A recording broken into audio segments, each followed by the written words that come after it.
Bien, ahí está, buenísimo. Bueno, nada. Lo que vamos a ver hoy, chicos, es farmacovigilancia. Como ustedes saben, en la fase de desarrollo de un fármaco, que cuando al principio es una molécula y se empieza a investigar, tenemos distintas fases. La primera fase, que sabemos, ustedes ya lo deberían saber, la fase 0, que es la fase preclínica, la 1, la clínica inicial, la 2, el uso terapéutico, la 3, el ensayo clínico y la fase 4, la farmacovigilancia. Básicamente nosotros nos vamos a adentrar en lo que es la fase 4, que es la farmacovigilancia, la siguiente. Este cuadrito más o menos resume las 4 fases. La verdad que es bastante, bueno, es bastante práctico porque está todo lo que tenemos que saber de cada una de las fases y a partir de ahí se puede expandir el conocimiento. Como ustedes ven, la primera columna de la izquierda donde dice marco teórico, hay una aprobación, no se evalúa pacientes, no se evalúa dosis. Eso dura varios años, o duraba varios años, y era la fase en la que se probaban distintas moléculas, y había cientos y miles de moléculas que se probaba, se trataba de ver cuál era el efecto que tenía, qué podía llegar a producir todas esas moléculas. La que sigue, Julio. Sin embargo, en los últimos años, con el advenimiento de la inteligencia artificial, todo ese proceso se avanzó muchísimo y se acortó el tiempo. Lo que antes duraba varios años, de 10 a 15, incluso hasta 20 años, donde se experimentaba con 100, 200, 300 moléculas, de las cuales llegaba una sola a las distintas fases. Con la inteligencia artificial, ¿qué es lo que hicieron? Pusieron estructuras moleculares, pusieron estructuras de receptores, de posibles blancos terapéuticos, de posibles sustancias, y se empezó a diseñar nuevas moléculas que podrían tener un efecto terapéutico. Además de acortar el tiempo de esas 300, 400 moléculas iniciales de la que quedaba una, actualmente de esas 300 quedan 10, quedan 15, quedan 20. Entonces, eh, esto nos muestra cómo la inteligencia artificial va a interpelar a cada una de nuestras acciones como médicos, ya sea desde una etapa de investigación hasta lo que es el desarrollo de moléculas nuevas, de tratamientos nuevos, e incluso cuando ustedes estén en la consulta práctica, en la parte de la atención médica y atención del paciente. La que sigue. La otra fase tenemos la fase 1, que sabemos que, perdón, el desarrollo preclínico, el que se prueba en cultivos celulares, en animales, que tienen que ser por lo menos 2 especies distintas. Si hay una prueba de dosis, si bien no es la que vamos a usar como, perdón, como dosis terapéutica, cuando nosotros evaluamos la toxicidad en animales, vamos probando las dosis y vamos viendo cuáles son las dosis letales, ¿sí?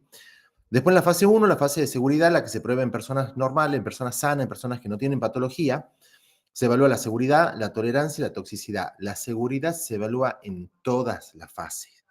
Por más que en alguna figure y en otro no, la seguridad se evalúa en todas las fases. Y eso es pregunta de examen.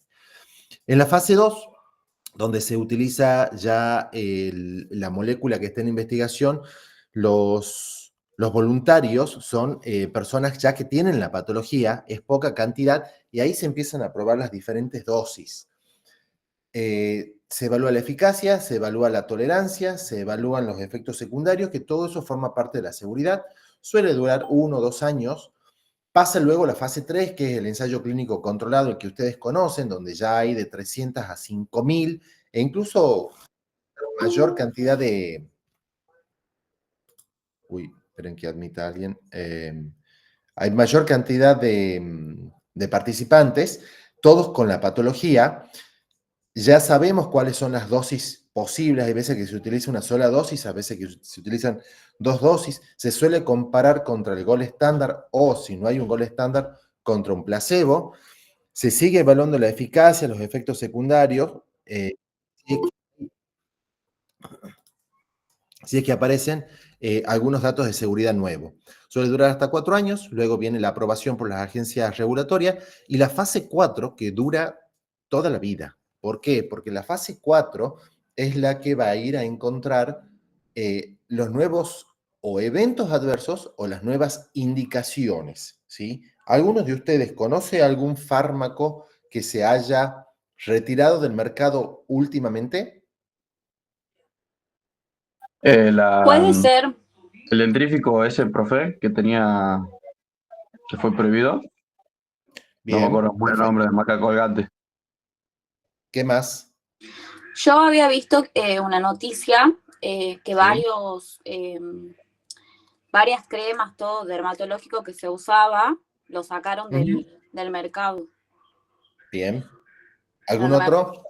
La ranitidina vía oral. Exacto. Bien, Héctor. ¿Qué pasó con la ranitidina? ¿Lo ven a mi cachorro? Se sospechaba que desarrollaba cáncer de estómago. Ajá. ¿La ranitidina en sí? No solo la que era administrada vía oral. ¿Por? Porque tenía que pasar por el estómago. Por el excipiente que tenía. El excipiente que hacía que las formulaciones sólidas, los comprimidos, para que mantenga estable a la ranitidina, el excipiente que se utilizaba sufría un metabolismo hepático que generaba una sustancia tóxica y era la que podía generar un cáncer.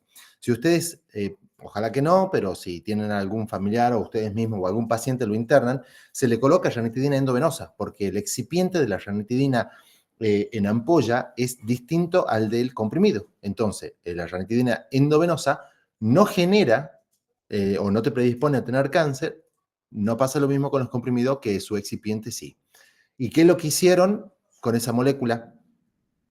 ¿Alguien conoce un nombre comercial de ranitidina? La famotidina. La famotidina es la nueva formulación. La ranitidina antes se la conocía como el Taural. Actualmente, lo que hicieron con la ranitidina fueron unas modificaciones químicas y ahora se llama famotidina y el Taural pasó a llamarse Taural F. La famotidina ya no necesita ese excipiente para la estabilidad de la molécula, se lo retira al excipiente y se puede volver al mercado con el producto de especialidad farmacéutica. ¿Se entiende? O Sí, sea profe. que Sí, tiene otra estructura química. Exactamente. Ya no es lo mismo. Antes era ranitidina, ahora es famotidina. Y para que la industria farmacéutica, que en este caso es de Roemer, no pierda la capacidad del antecedente de todos los años que había venido utilizando, que la gente no dice ranitidina, dice Taural, para que no lo pierda, ¿qué es lo que hicieron?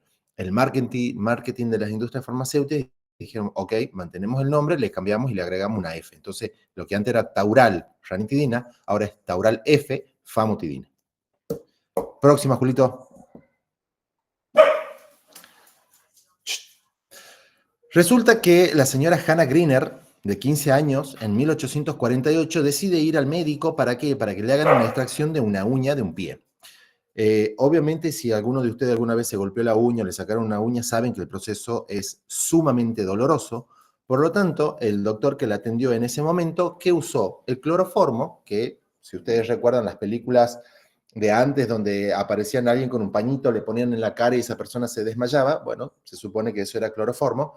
Eh, lo que hizo este doctor fue anestesiarla a la paciente Hannah Greener con cloroformo y desafortunadamente esta paciente muere en ese procedimiento. Resulta que posteriormente empiezan a encontrar que hubo muchos más casos de pacientes que habían muerto por el uso de cloroformo cuando los médicos anestesiólogos lo utilizaban. Y el Lancet, que es una revista científica de publicación médica muy prestigiosa, en ese año empieza ya a estimular a que los médicos anestesiólogos que le había pasado lo mismo empiecen a publicarlo. ¿Para qué? Para que justamente empiecen a saber que este podía ser un evento adverso del cloroformo. Y es así como surge por primera vez la idea de lo que era la notificación voluntaria, en la que en ese momento se tomaba que una reacción adversa, que ya vamos a ver las diferencias, es cualquier respuesta nociva, no intencionada, que se observa tras la administración de un fármaco. No es el efecto que yo quiero buscar, pero aparece a consecuencia de cuáles son los receptores que yo estoy utilizando. Próxima. Resulta que en 1937 en Estados Unidos ocurren 107 muertes por intoxicación con un antibiótico que venía en una forma farmacéutica de jarabe y estaba indicado para infecciones respiratorias, lo que se indicaba generalmente en niños, y los compuestos de este jarabe era la sulfanilamida y el etilenglicol.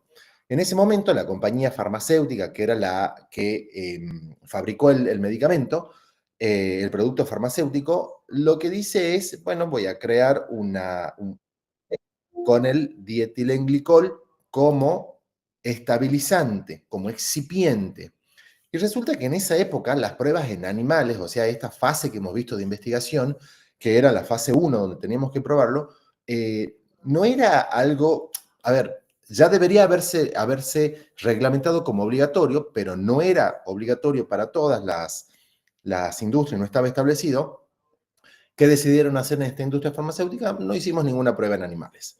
Resulta que después, con el advenimiento de esas 107 muertes, lo que hacen, empiezan a investigar y encuentran que ese dietilenglicol, que era el solvente del jarabe, era tóxico para los humanos. Entonces, en ese momento, y aquí entra lo que es la industria farmacéutica, el dinero que mueve, lo que es el mercado farmacéutico, admite el dueño de la empresa cierta culpabilidad. Y él dice específicamente, hemos estado satisfaciendo una demanda profesional legítima, o sea, había muchos niños con tos, y nunca podríamos haber previsto los resultados inesperados. Sí, sí se podría haber previsto. Si se hubiera hecho la fase de investigación en animales, esto se podría haber previsto. ¿Qué más dice? No siento que haya habido ninguna responsabilidad por nuestra parte. Se lava completamente las manos. Sin embargo, mientras esperaba el juicio, el señor Watkins, que era el dueño de la empresa, se termina suicidando. Próxima. Eso que ven ahí es líquido refrigerante y es lo que actualmente ustedes tienen en sus vehículos, lo que tienen, que para eso se utiliza el dietilenglicol. El que se usó para jarabe en ese momento es el que utilizamos para refrigerantes de vehículos hoy en día. Próxima. Al principio de la década del 60 en Alemania, aparecen todos estos chiquitos que ustedes ven en la foto de la izquierda. Esos niños presentaban malformaciones que se llama focomielia, que es el no desarrollo o poco desarrollo de las extremidades. Esta malformación, como de pronto empiezan a encontrar cada vez mayor cantidad de niños, lo que hacen es empezar a investigar retrospectivamente qué es lo que había pasado, a qué habían sido expuestos, y llegan a la conclusión que las madres, durante el primer trimestre del embarazo, en la que están con vómitos, incluso hay un estado que se llama hiperemesis gravídica. Hiper mucho, emesis vómito, gravídica durante el embarazo. Es un estado en el que las mujeres están con un vómito incoercible, en que no pueden ni siquiera ingerir agua. Y obviamente ese estado lleva a un estado de deshidratación, desnutrición y todo lo demás. Por lo tanto, se va investigando distintos tipos de medicamentos y resulta que la talidomida era sumamente efectivo para controlar los vómitos. El problema es que en ese momento no se sabía que la talidomida tenía estos efectos teratogénicos en los niños y fue la responsable de las malformaciones. Hasta hoy en día incluso hay algunas noticias sobre todo de lo que es, no sé qué has puesto ahí, Casa Villagrán, argentina.gov.ar, ANMAT, no sé qué cosa. ¿Qué es lo que has puesto, Casa Villagrán? Alertas, medicamentos. No, son los medicamentos que va retirando el ANMAT y lo van anunciando ahí. No me spoileé, Chaco. Ah, no sabía que iba a decir. Bien.